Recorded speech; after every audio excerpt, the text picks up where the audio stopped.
আসসালামু আলাইকুম দেশের ভাই ও বোনেরা, আন্দোলন করতেছি দুবাই প্রবাসে। এবার এই মুহূর্তে আছি আমরা শারজা 10 নম্বর থেকে আমরা আন্দোলন চালিয়ে যাওয়ার চেষ্টা করতে আছি। তো আমরা দুবাই থেকে আপনাদের পাশে থাকার চেষ্টা করতে আছি।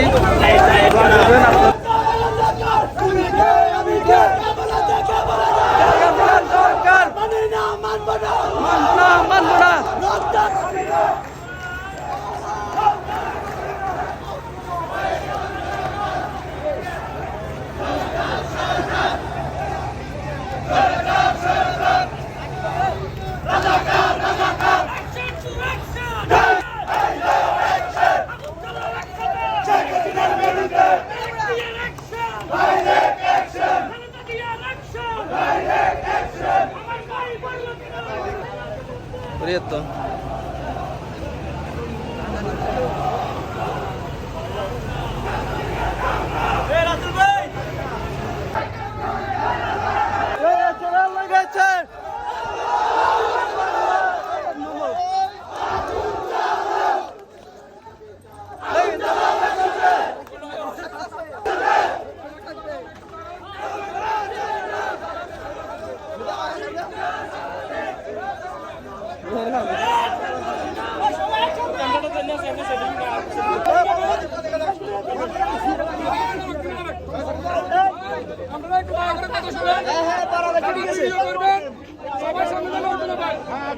তিনজন চারজনে করেন ভাই, সবার ভিডিও স্যার